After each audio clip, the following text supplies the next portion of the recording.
جائے گی وہ ہے شیطان سے بچاؤ طلب کیسے۔ اگر آج کے ماحول اور معاشرے میں دیکھا جائے تو چاہے کوئی چھوٹا ہو یا بڑا، مرد ہو یا عورت، اکثر و بیشتر لوگوں کی زبانوں پر یہی آتا ہے کہ شیطان ہمیں پریشان کر رہا ہے۔ ہر طرف سے لوگوں کا یہ کہنا کہ شیطان جو ہے ہم پر حملے کر رہا ہے اور شیطان کے ذریعے سے ہماری زندگی پریشان ہوتی ہوئی نظر آتی ہے۔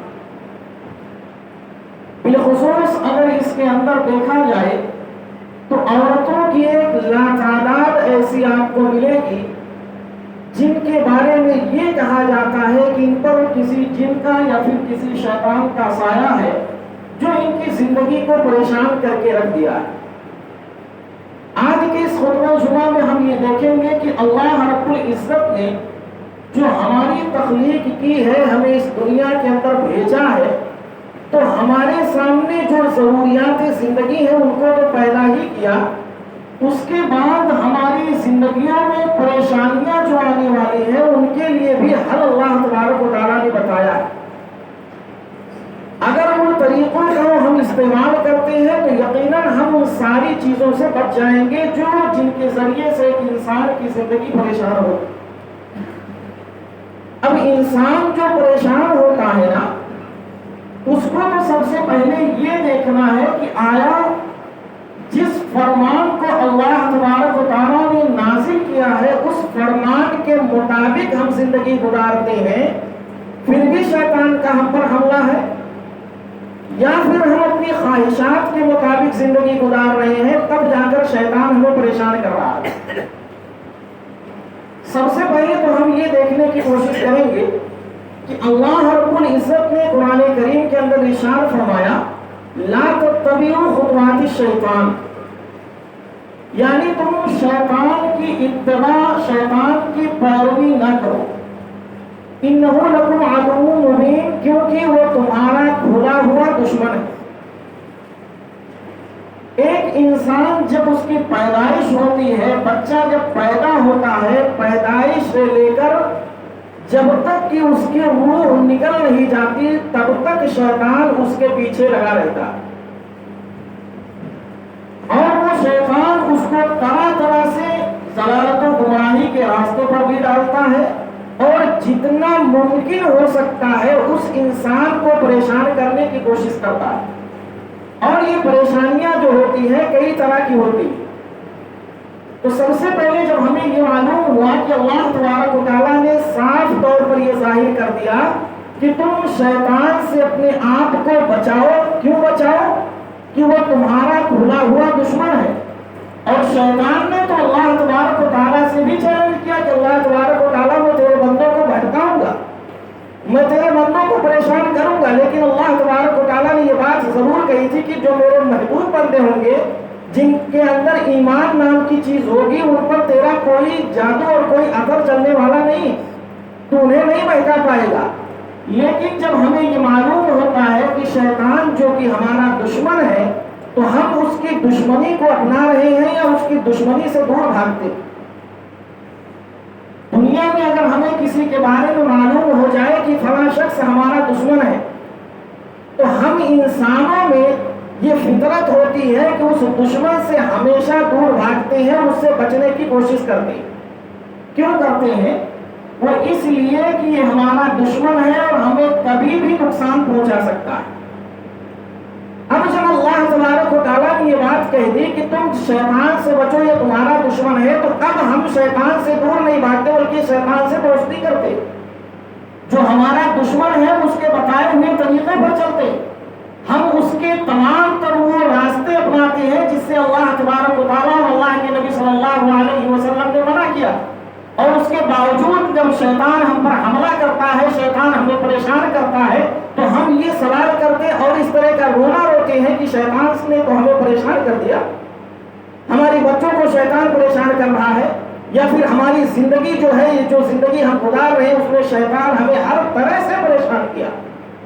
لیکن معاملہ یہ ہے کہ جب دشمن کو تم اپناؤ گے، دشمن کے قریب جاؤ گے، تو دشمن تمہیں نقصان ہی نقصان پہنچائے گا۔ سب سے پہلے تو ہم یہ دیکھتے ہیں اللہ رب العزت نے ایک اور مقام پر فرمایا کہ ان الشیطان لکم عدو فاتخذوہ عدوا، یعنی شیطان جو ہے وہ تمہارا دشمن ہے۔ فاتخذوہ عدوا، تم اس کی دشمنی کو نہ اختیار کرو، اس کی دشمنی کو اپناؤ مت۔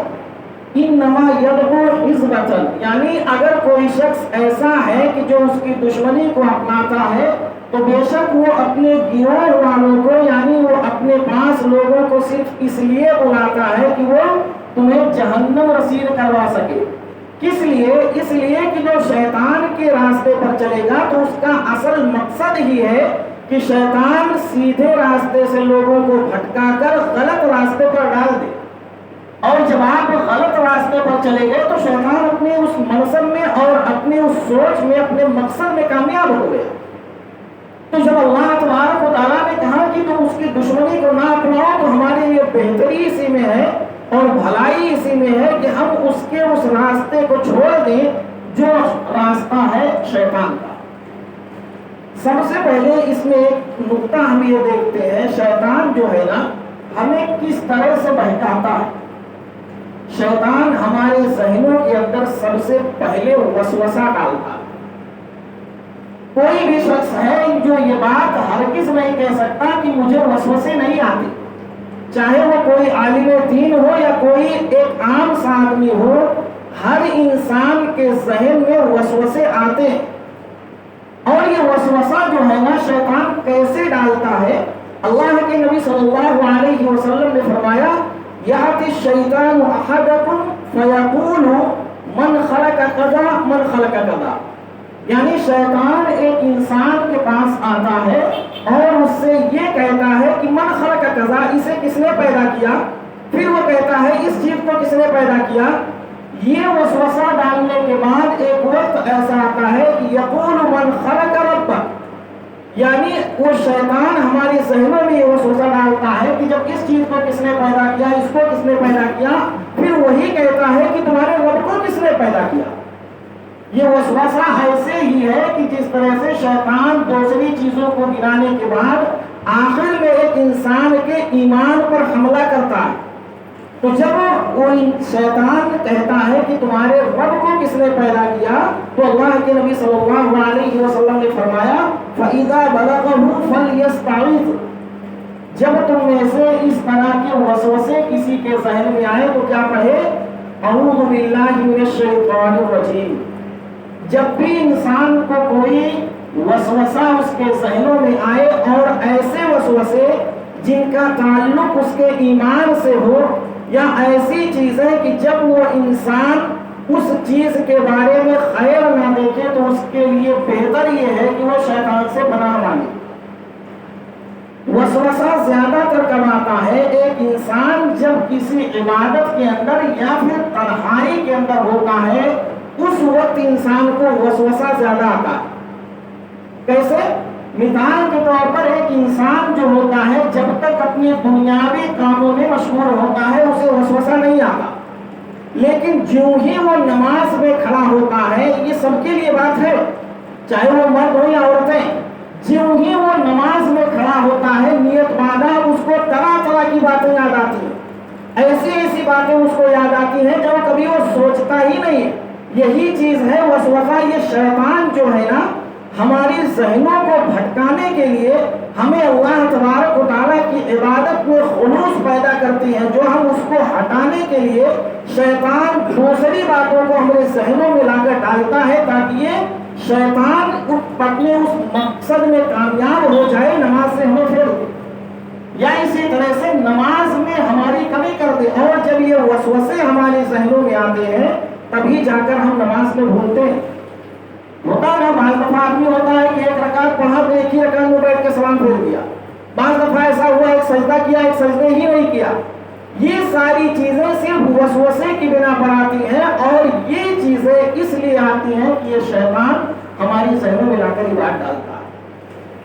تو گویا کہ ہمیں معلوم یہ ہوتا ہے کہ وسوسہ یہ شیطان ہماری ذہنوں میں ڈالتا ہے، جس کا مقصد یہ ہوتا ہے کہ اس کو اللہ کی عبادت سے بھٹکا دیا جائے۔ اس کے بعد ایک اور چیز ہے کہ شیطان جو ہے وہ فساد برپا کرنا چاہتا ہے۔ شیطان اس چیز سے بہت خوش ہو جاتا ہے کہ تو انسانوں کو آپس میں لڑا دیا جائے۔ اس میں بھی اگر ہم حدیث دیکھتے ہیں تو اللہ کے نبی صلی اللہ علیہ وسلم نے فرمایا ان الشیطان قد ایس ان یعبدہ المصلون، بے شک جو شیطان ہے نا وہ اس بات سے نا امید ہو گیا ہے کہ جزیرۃ العرب میں کوئی بھی نماز پڑھنے والا شیطان کی عبادت کرے گا، اس بات سے شیطان نا امید ہے۔ لیکن آگے ولکن فی التحریش، لیکن شیطان اس بات سے نا امید نہیں ہے کہ وہ دو انسانوں کو آپس میں لڑا دے۔ مفہوم کیا ہوتا ہے اس حدیث کا؟ مطلب یہ ہوتا ہے کہ شیطان کو پکا اس بات پر یقین ہو گیا ہے کہ جو یقیناً اللہ کا بندہ ہے، جو اللہ کی عبادت کرنے والا ہے، وہ میری عبادت نہیں کرے گا، میرے لیے سجدے نہیں کرے گا۔ اگر اس کے اندر ایمان نام کی چیز ہے تو وہ ہرگز نہیں میری طرف سجدے کرے گا اور نہ ہی میں اس سے سجدے کروا پاؤں گا۔ لیکن میں ایک چیز میں کامیاب ہوں گا، کس چیز میں؟ دو بھائیوں کو آپس میں لڑانے میں، دو انسانوں کو آپس میں لڑانے میں۔ اور یہ دیکھیے یہ شیطان کی طرف سے اتنی بڑی چال ہوتی ہے کہ ایک انسان کے اندر معمولی باتوں پر بات شروع ہوتی ہے اور معاملہ یہاں تک آتا ہے کہ قتل اور خونریزی تک معاملہ پہنچ جاتا ہے، ایک دوسرے کی خون کے پیاسے بن جاتے ہیں۔ اب ایک اپنا سگا بھائی شیطان کے بہکاوے میں آ کر ایک اپنے سگے بھائی کی جان کا پیاسا بنا ہوتا ہے اور اس کو جان سے تک مار دیتا۔ یہ کس کی طرف سے ہوتا؟ یہ صرف اور صرف شیطان کی طرف سے ہوتا ہے۔ شیطان اس روئے زمین پر فساد برپا کرتا ہے اور اس کے ذریعے سے وہ خوش ہوتا ہے۔ جب وہ ایک میاں بیوی کو آپس میں لڑا دیتا ہے تو شیطان بغل میں رہ کر خوش ہوتا ہے کہ دیکھو یہ لوگ اپنی زندگی بہت آسانی کے ساتھ گزار رہے تھے، ہم نے ان کے اندر اختلاف ڈال دیا، ہم نے ان کی زندگیوں کو تباہ کر دیا۔ اور سب سے زیادہ جو انسان کی کوشش ہوتی ہے فساد برپا کرنے کی، اس کی کوشش یہی ہوتی ہے کہ میاں بیوی جو زندگی گزارتے ہیں ان کے اندر اختلاف ڈال دیا جائے۔ اور یہ اختلاف شیطان ڈالنے کے بعد اسے کان کھول کر سنیے آپ لوگ، یہ شیطان جو ہے نا یہ بات جب اختلاف ڈالتا ہے معاملہ یہی نہیں بگڑتا کہ آپس میں اختلاف ہو گیا، بات چیت بند ہوئی، یہی تک نہیں بلکہ وہ شیطان اس وقت تک پیچھا نہیں چھوڑتا جب تک کہ تمہیں طلاق نہ دلوا دے۔ تمہارے درمیان طلاق اور خلا کا معاملہ جب تک نہیں ہوتا، جب تک تم الگ نہیں ہو جاتے، تب تک یہ شیطان تمہارا پیچھا کر کے گھومتا رہتا ہے۔ معلوم یہی ہوتا ہے کہ ایک شیطان ہر ایک طرح سے ایک انسان کے اندر دشمنی ڈالنا، ایک دوسرے انسان کے اندر اس کو اس طرح سے پریشان کرنا جس کے ذریعے سے وہ کامیاب ہو جائے پریشانی میں، وہ کسی بھی طریقے سے۔ ایک انسان کا سب سے بڑا فساد برپا کرنا یہی ہے کہ وہ تمہیں نمازوں سے دور کر دے، مسجدوں سے تمہیں دور کر دے، یہ بھی شیطان کی کامیابی ہے۔ معلوم یہی ہوا کہ ایک انسان کے لیے بہتر یہی ہے کہ شیطان کے بہکاوے میں آ کر اور جذبات میں آ کر اپنی زندگی کے ساتھ کھلواڑ نہ کرے، اور اپنی زندگیوں کے ساتھ جو شیطان کے بہکاوے میں آتے ہیں اور دیش میں آ کر بہت سارے الٹے سیدھے فیصلے کر لیتے ہیں، بعد میں وہی انسان پچھتاتا ہے، اور اتنا پچھتاتا ہے کہ بعد میں ان کے آنسو پوچھنے والا کوئی ملتا نہیں ہے۔ اس وقت یعنی جذبات میں آ کر آپ اتنے بڑے فیصلے کرتے ہیں، آپ کو معلوم نہیں ہوتا، اور یہ بالخصوص چاہے وہ عورتوں کے ہی تعلق سے ہو۔ آپ جذبات میں آئے اور ہم نے کہا کہ نہیں ہمیں طلاق چاہیے، ہمیں خلا چاہیے، آپ یہ نہیں جانتی ہے کہ ہمارے پیچھے لگا کون ہے؟ ہمارے پیچھے شیطان لگا ہے جو ہماری طرف سے ہمیں بہکا رہا ہے کہ تم کرو ایسا، اور جب تم کر لیتے ہو در در کی ٹھوکریں کھاتے ہو، تمہیں کوئی سہارا بننے والا نہیں ہوتا۔ تو شیطان کے بہکاوے میں آ کر اس طرح کے قدم اٹھانا یہ بہت بڑی بیوقوفی۔ اس کے اور آگے دیکھتے ہیں تو شیطان جو ہے ہمارے دلوں کے اندر ڈر پیدا کر دیتا ہے۔ وہ ڈر کس طرح سے پیدا ہوتا ہے؟ وہ اس طرح سے کہ اللہ تبارک و تعالیٰ نے فرمایا انما ذالکم الشیطان یخوف اولیاءہ، بے شک شیطان جو ہے یہ تمہارا دشمن ہے اور یہ اپنے گروہوں کے درمیان اپنے ساتھیوں کے ذریعے سے تمہیں خوف میں مبتلا کرتا ہے اور وہ چاہتا ہے کہ تم اس سے ڈرو۔ فلا تخافوہم، اللہ نے کہا کہ تم اس سے مت ڈرو، فلا تخافوہم، تم اس سے مت ڈرو، وخافونی اور مجھ سے ڈرو ان کنتم مؤمنین اگر تم مومن ہو. تو ایک مومن کی پہچان یہ بتائی گئی کہ وہ شیطان سے نہیں ڈرتا، وہ اللہ تبارک و تعالیٰ سے ڈرتا ہے. اور اگر اللہ تبارک و تعالیٰ سے آپ ڈرتے ہیں اور اللہ تبارک و تعالیٰ کے ڈرنے کے ساتھ اگر اللہ کا آپ کو ساتھ سہارا ہے اور اللہ تبارک و تعالیٰ پر آپ پر یقین اور اعتماد ہے تو یقیناً دنیا کی کوئی طاقتیں آپ کو کوئی نقصان نہیں پہنچا سکتی. آپ غور کریے کہ جس کا سہارا اللہ تبارک و تعالیٰ ہو جائے، جس کے اندر ایمان نام کی چیز پیدا ہو جائے، شیطان اس کا کیا بگاڑ سکتا؟ کچھ بھی نہیں کر سکتا ہے شیطان. تو اللہ تبارک و تعالیٰ نے کہا تم شیطان سے نہ ڈرو بلکہ مجھ سے ڈرو. کیوں؟ اس لیے کہ تم مومن، اگر تم مومن ہو تو تمہارا کام یہ ہوگا شیطان سے نہیں بلکہ مجھ سے ڈرو گے. اب اس کے بعد ہم یہ دیکھتے ہیں شیطان جو ہے نا یہ گناہوں کو ہمارے سامنے مزین کر کے پیش کرتا ہے. ایسے ایسے گناہ جو ہمارے سامنے لا کر پیش کرتا ہے جس کو ہم یہ دیکھتے ہیں کہ یہ تو کوئی گناہ نہیں ہے. اور اسی طرح سے انسان جن گناہوں کو ایک معمولی گناہ سمجھ کر پیش کرتا ہے یا کر بیٹھتا ہے، بعد میں اسے معلوم ہوتا ہے کہ اس نے بہت بڑا گناہ کیا.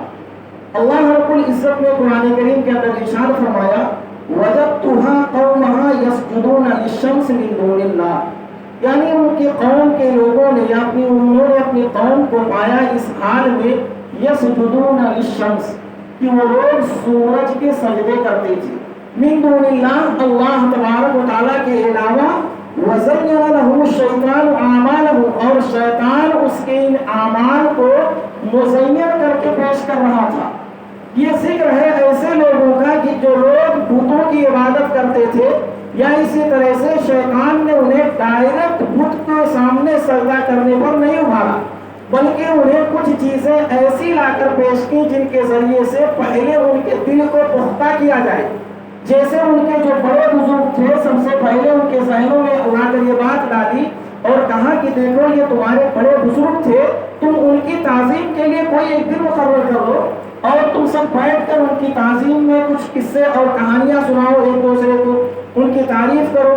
جب لوگ ایسے کام کرنے لگے تو پھر کہا کہ دیکھو وہ تمہارے اتنے بڑے تھے تو ایسا کرو تم ان کے نام کا ایک بت بنا لو یا اسی طرح سے ان کی ایک تصویر بنا لو. اس طرح کے پورے واقعات کرنے کے بعد آخر میں شیطان کہتا ہے کہ دیکھو جب یہ اتنے بڑے تھے تم ان کو سجدے بھی کرو. اور جہاں آپ نے سجدے کر لیا وہیں سے شیطان خوش ہو گیا کہ دیکھو میں تو کامیاب ہو گیا، نہیں سجدے کروا لیا. تو شیطان جو ہے یہ گناہوں کو ہمارے درمیان مزین کر کے پیش کرتا ہے اور ہمیں معلوم نہیں ہوتا کہ یہ ایسے ایسے گناہ ہیں جو ہمارے سامنے ہوتے ہیں اور اس کی حقیقت ہمیں نہیں معلوم. بہت ساری ایسی چیزیں ہیں جن کا نام بدل دیا گیا لیکن کام اس کا غلط ہی ہے. لیکن نام بدل دیا گیا تو انسان کہتا ہے کہ نہیں بھائی یہ تو نام اس کا صحیح ہے. نام کے بدل دینے سے کوئی چیز مثال کے طور پر حرام چیز حلال نہیں ہو جائے گی. کتنے بھی پوری دنیا کے لوگ مل کر اس کے نام بدلتے رہیں اور یہ کہیں کہ وہ حرام چیز حلال ہو جائے تو ہرگز نہیں ہو سکتی. شیطان اسی طرح کرتا ہے کہ وہ بہت ساری چیزوں کو تمہارے سامنے مزین کر کے پیش کرتا رہتا ہے. اسی طرح سے اب ہم یہ دیکھتے ہیں کہ اگر شیطان ایسا ہے کہ جو اس طرح کے حالات ہوتے ہیں اور ایسا کرتا ہے تو اب ایسے حالت میں شیطان سے ہمیں بچنا کیسے؟ جیسا کہ جب شیطان ہم پر حملہ کرتا ہے تو ہمارے لیے ضروری ہے کہ اس سے بچیں. پہلی چیز یہ ہے کہ ایک انسان اگر ایمان پر قائم رہتا ہے، اس کے اندر ایمان نام کی چیز ہے تو یقیناً وہ شیطان کے قبضے میں نہیں آ سکتا، شیطان اسے اپنے بہکاوے میں نہیں لے سکتا. اسی لیے اللہ تبارک و تعالیٰ نے ارشاد فرمایا کہ انہ لیس لہ سلطان علی الذین آمنوا وعلی ربہم یتوکلون، بے شک ان لوگوں پر شیطان کا زور نہیں چلتا ہے جو ایمان والے ہیں اور اپنے رب پر مکمل طور پر بھروسہ کرنے والے. گویا کہ ہمیں معلوم کیا ہوا کہ اگر ہمارے اندر ایمان نام کی چیز ہے، ایسا ایمان نہیں کہ ایمان جیسا دیش ویسا بھیس، جیسے لوگوں کے ساتھ ملے اسی طرح کے ہو گئے، نہیں، بلکہ ایسا ایمان جس پر انسان ہمیشہ قائم رہے، چاہے وہ آندھیاں آئے طوفان آئے لیکن وہ اپنے ایمان سے ہٹنے والا نہ ہو. اگر ایسے حالت میں انسان کے اندر ایمان ہے تو شیطان کا اس پر کوئی زور نہیں چلنے پاتا. اب اسی طرح سے یہ جو ہمیں شکایت ہوتی ہے کہ ہمارے بچوں پر یا ہماری بہو بیٹیوں پر شیطان کے جو حملے ہوتے ہیں اس کے علاج کیا ہوتے ہیں، میں مختصر بس چند ایسی چیزیں آپ کے سامنے رکھوں گا کہ اگر انسان ایک روزمرہ کے معمول بنا لے تو یقیناً شیطان کا باپ بھی اس کا کچھ نہیں بگاڑ سکتا، لیکن اگر اس فرمان کے مطابق اللہ کے نبی صلی اللہ علیہ وسلم کے فرمان کے مطابق ہم اپنی زندگی گزاریں گے تب۔ اب ہم یہ دیکھتے ہیں کہ آیت الکرسی جسے ہم اور آپ ایک معمولی سی چیز سمجھتے ہیں، اور اگر دیکھا جائے تو اکثر و بیشتر لوگوں کو یاد ہوتی، اس کے بارے میں اللہ کے نبی صلی اللہ علیہ وسلم نے فرمایا اذا اویت الى فراشک فقرأ آیت الکرسی لن یزالک علیک من اللہ حافظ ولا یقربک الشیطان حتی تصبح یا حتی یصبح۔ مطلب یہ ہوا اس حدیث کا کہ اللہ کے نبی صلی اللہ علیہ وسلم نے فرمایا کہ جب تم میں سے کوئی شخص اپنے بستر پر آئے تو بستر پر آنے کے بعد وہ فقرہو یعنی وہ پڑھے آیت الکرسی کی آیت الکرسی کو۔ آیت الکرسی پڑھنے کے بعد اگر کوئی شخص ایسا کرتا ہے تو اللہ کے نبی صلی اللہ علیہ وسلم نے فرمایا کہ اللہ تبارک و تعالیٰ کی طرف سے ایک شخص اس کی حفاظت میں لگا دیا جاتا ہے، اور ولا یقربک الشیطان اور شیطان اس کے پاس نہیں آ سکتا حتی تصبح یا حتی یصبح، یہاں تک کہ تم صبح کر لو۔ یعنی اگر ہم صرف اور صرف آیت الکرسی پڑھ کر سوتے ہیں تو پوری رات تک ایک شخص ہماری حفاظت کرتا ہے اور شیطان ہمارے قریب نہیں آئے گا۔ اب دیکھیے اگر اس حدیث کو ہم سامنے رکھتے ہیں، جو لوگ یہ کہتے ہیں نیند میں میں ڈرتا ہوں، یا جن عورتوں کو یہ خیال آتا ہے کہ نیند میں ہمیں برے برے خواب آتے، جن لوگوں کو یہ شکایت ہوتی ہے کہ میرا بچہ جو ہے چھوٹا ہے وہ رات میں ڈرتا ہے، چونکتا ہے، ڈر کر روتا ہے، سب سے بہتر طریقہ تو اللہ کے نبی صلی اللہ علیہ وسلم نے بتا دیا نا کہ تم آیت الکرسی پڑھ کر پھونک دو، پھر دیکھو کہ اس کی حفاظت کون کر سکتا ہے اور شیطان اس کے قریب نہیں آئے گا۔ لیکن یہاں معاملہ کیا ہے، نہیں عالم صاحب یہ سب ہم نہیں کریں گے، کیا کریں گے؟ جو ہمیں نہیں کرنا ہے آپ تعویذ بنا کے دے دیجیے، آپ تعویذ بنا کے دے دیجیے، ہم اس پر یقین کریں گے، لیکن جو اللہ کے نبی نے کہا ہے کہ تم ایسا کرو وہ نہیں کریں گے، پھر اس کے بعد شکایت کریں گے کہ ہمارا بچہ پریشان ہے اور خود پریشان۔ جن چیزوں کی حقیقت ہمارے سامنے معلوم ہوتی ہے ان کو جاننے کے بعد اس کو چھوڑ کے جن کی کوئی حقیقت نہیں ہے ان کو ہم اپناتے۔ تو پہلی چیز آیت الکرسی، دوسری چیز ہے معوذتین، یعنی جس کو ہم قل اعوذ برب الناس اور قل اعوذ برب الفلق کہتے ہیں۔ یہ صرف معمولی یہ چیزیں میں اس لیے بتا رہا ہوں کہ سب کو یاد ہوتی، سب کو الا ماشاءاللہ یعنی سب کو یاد ہوتی ہیں۔ اس میں اللہ کے نبی صلی اللہ علیہ وسلم کی حدیث ہے، حضرت عبداللہ بن خبیب رضی اللہ تعالیٰ عنہ جو کہ راوی حدیث ہے، ان کے ایک حدیث کے مطابق اللہ کے نبی صلی اللہ علیہ وسلم نے فرمایا کہ جو شخص صبح اور شام کو تین مرتبہ سورہ اخلاص، سورہ ناس اور سورہ فلق، یعنی یہ تین جو سورتیں ہیں، ان تینوں سورتوں کو اگر کوئی شخص پڑھ لیتا ہے تو یقیناً وہ تمام طرح کی دنیا کے نقصانات سے محفوظ رہتا ہے۔ معلوم یہ ہوا کہ یہ تینوں جو چھوٹی چھوٹی صورتیں ہیں، سورہ اخلاص یعنی قل اللہ احد، سورہ فلق قل اعوذ برب الفلق اور سورہ ناس یعنی قل اعوذ برب الناس، یہ بس معمولی اور چھوٹی چھوٹی صورتیں ہیں۔ اگر ان تینوں کو تین مرتبہ صبح اور شام میں پڑھ لیا جائے تو وہ دنیا کے تمام طرح کے نقصانات سے محفوظ رہتا ہے۔ اب یہ نقصانات کسی بھی طرح کے ہو سکتے ہیں۔ جب ایک انسان یہ سوال کرتا ہے نا کہ میں کاروبار کر رہا تھا، نقصان لگ گیا، گھاٹا لگ گیا، تو گویا کہ آپ نے اس کو اپنایا ہی نہیں۔ اگر آپ نے یہ طریقہ اپنایا ہوتا تو اللہ کے نبی نے یہ نہیں کہا کہ صرف ایک چیز سے بچ جاؤ گے، بلکہ اللہ کے نبی نے کہا کہ پوری دنیا میں یعنی جو تم انسانی طور پر جو زندگی گزارتے ہو صبح سے لے کر شام تک، ایک دن کے اندر تم تمام طرح کے نقصانات سے اپنے آپ کو محفوظ کر لو گے۔ تو اب ہمارے لیے یہ بہتر ہے یا وہ بہتر ہے جو ہم کرتے ہیں؟ اس کے اور آگے اگر ہم دیکھتے ہیں سورۃ البقرہ، سورہ بقرہ کی تلاوت یا اسی طرح سے سورہ بقرہ کی اگر فضیلت دیکھیں گے تو ایک لمبی فضیلت ہے۔ اس میں صرف ہم اتنا دیکھ لیتے ہیں کہ اللہ کے نبی صلی اللہ علیہ وسلم نے فرمایا لا تجعلوا بیوتکم یعنی تم اپنے گھروں کو نہ بناؤ مقابر یعنی قبر، اپنے گھروں کو تم قبرستان نہ بناؤ.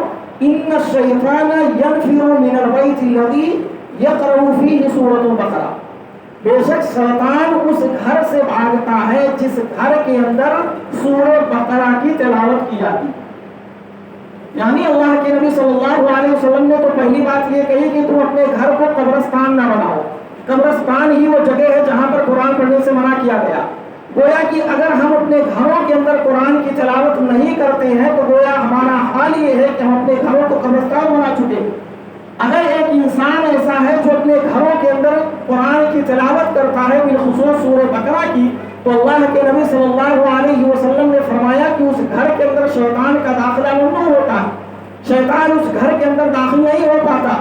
اور اس گھر کے اندر اگر شیطان ہوتا ہے سورہ بقرہ کی تلاوت کی جائے یا پھر وہ بھاگتا ہے اس گھر سے. کتنی ایسی خواتین ہیں اور کتنے ایسے لوگ ہیں جو اپنے گھروں میں قرآن کی تلاوت کرتے ہیں. قرآن کی تلاوت تو یہ کوئی معمولی چیز ہے، بہت بڑی چیز ہے میرے بھائی. اگر ایک انسان غور کر لے قرآن کی تلاوت آپ کو کتنے فائدے ہوں گے. ایک انسان اگر فجر میں اٹھتا ہے، نماز پڑھتا ہے، قرآن کی تلاوت کرتا ہے تو اس کے لیے جو فائدے ہیں، پہلی چیز تو وہ نماز اس کو ملے گی، نماز پڑھے گا. اس کے بعد قرآن کی تلاوت کر رہا ہے تو قرآن کے پڑھنے پر اس کو الگ سے ثواب ملے گا. اور اس کے بعد اس کے ذریعے سے جو شیطان سے محافظت ہوگی، آپ بچاؤ کریں گے، وہ تو الگ چیز ہے. اور ان ساری چیزوں کے باوجود اگر ہم یہ کہتے ہیں کہ ان کو ہم نہیں مانتے یا ہم نہیں اپناتے تو معاملہ یہی ہوتا. یعنی اکثر و بیشتر گھروں میں یہی دیکھا جاتا کہ صبح اٹھنے پر آنکھ کھلتے ہی ٹی وی کا ریموٹ دبایا چالو ہوا. لیکن ہمیں اس بات کی فکر نہیں ہے کہ کم سے کم ہم قرآن کی تلاوت تو کر لیتے. قرآن کی تلاوت نہیں تو کم سے کم اپنے گھروں کے اندر ہم نماز تو پڑھتے. اگر ہم اپنے گھروں کے اندر نماز پڑھنا شروع کرتے، یقیناً یہ جو لوگ کہتے ہیں ہمارے گھروں کے اندر ورزش کر دی گئی، ہمارے گھروں کے اندر جادو کر دیا گیا، ہمارے گھروں کے اندر شیطان پریشان ہے، بسیرا کر چکا ہے اور ہمارے گھر کے لوگوں کو شیطان پریشان کر کے رکھ دیا ہے. یقیناً اگر ہم نے ان ساری عقیدوں کو اور ان ساری چیزوں کو اپنا لیا، شیطان ہم سے دور رہے گا. لیکن یہاں تو ہم شیطان کو بلاتے ہیں. کیسے بلاتے ہیں؟ ٹی وی چالو کرتے ہیں تو بلاتے ہی ہے نا، شیطان آپ میں تو دیکھ رہا ہوں، تو بھی آپ میرے ساتھ. یہ حالات ہیں ہمارے گھروں کے. اور یہ صرف مردوں کی حال نہیں ہے، میں بارہا یہ بات کہہ رہا ہوں، یہ صرف مردوں کی نہیں بلکہ خواتین ان ساری چیزوں میں اور آگے نکلتی ہوئی.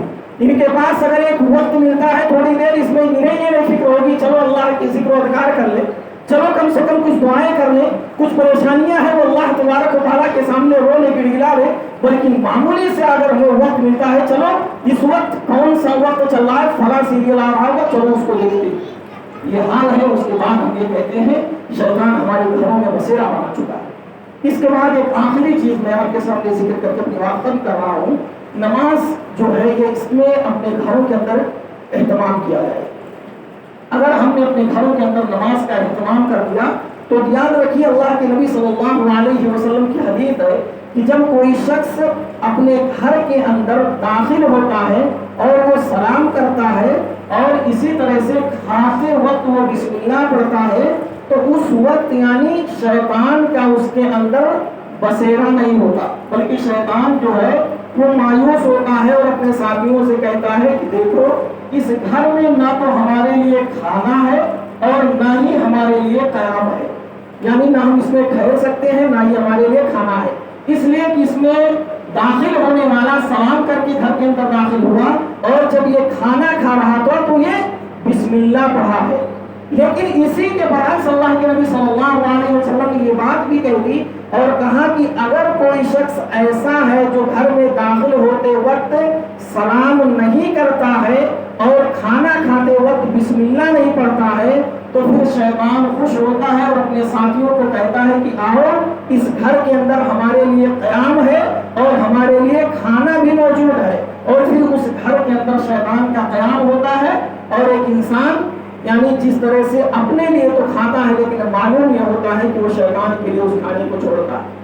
یہاں پر اگر غور کیا جائے تو یہ اخلاق کے مطابق بھی یہ چیز ہے. کتنی اچھی بات ہوگی کہ آپ اپنے گھر کے اندر داخل ہو رہے ہیں، آپ کے گھر میں بیوی ہے، بچے ہیں، بیٹی ہے، اس کے سامنے آپ سلام کریں، کتنی اچھی ہے، اخلاق مند انسان کی پہچان ہے. لیکن معاملہ علیہ صاحب اپنے گھر میں داخل ہو کے سلام کرنا، وہ بھی بیوی کے ساتھ سلام کرنا، یہ کیسے ہو سکتا؟ بیوی مجھے سلام کرے گی کہ میں بیوی کو سلام کروں؟